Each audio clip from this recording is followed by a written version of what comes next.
प्रदेश के झांसी जिले से एक बेहद ही अजीबोगरीब मामला सामने आया है।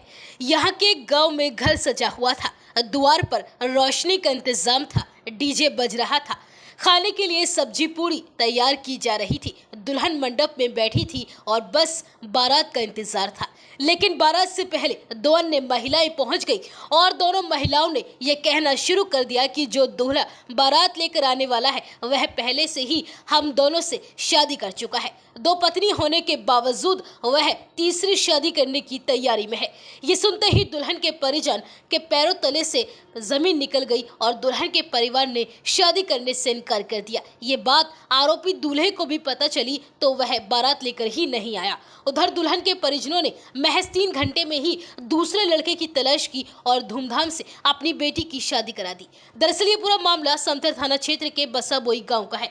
यहाँ जालौन के ऐट के रहने वाले जितेंद्र की पहली शादी विनीता के साथ हुई थी। पहली पत्नी विनीता ने बताया कि 11 फरवरी 2014 में उसकी शादी जितेंद्र से हुई थी। उनकी 2 बेटियां हैं। शादी के बाद पति से मनमुटाव हो गया। इसके बाद छोटी बेटी को लेकर वह मायके में रहने लगी और बड़ी बेटी पति के पास थी। शादी के 7 साल बाद जितेंद्र ने हमीरपुर के राठ के जिगनी गांव की रहने वाली पूजा से दूसरी शादी कर ली।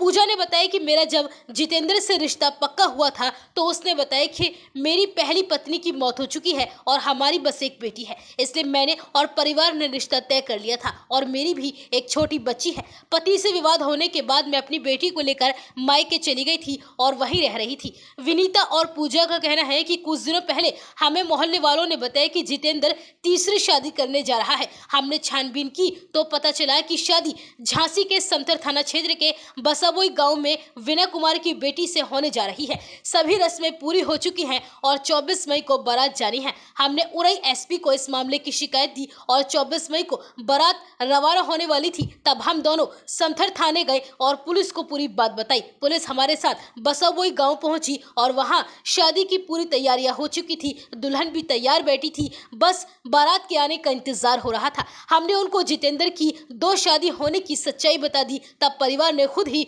शादी करने से इनकार कर दिया। दुल्हन के चचेरे भाई अजीत ने बताया कि हमने शादी की पूरी तैयारी कर ली थी, बस बारात का आना बाकी था। तभी 2 महिलाएं पुलिस को लेकर आ पहुंची और बताया कि जो दूल्हा बारात लेकर आ रहा है हम दोनों उसी की पत्नियां हैं। ये सुनते ही रिश्तेदारों में खलबली मच गई। हम लोगों को इसकी पहले से जानकारी नहीं थी। वो धोखा देकर तीसरी शादी करने जा रहा था। फिलहाल पुलिस ने आरोपी दूल्हे के खिलाफ मुकदमा दर्ज कर लिया है और उसकी तलाश की जा रही है।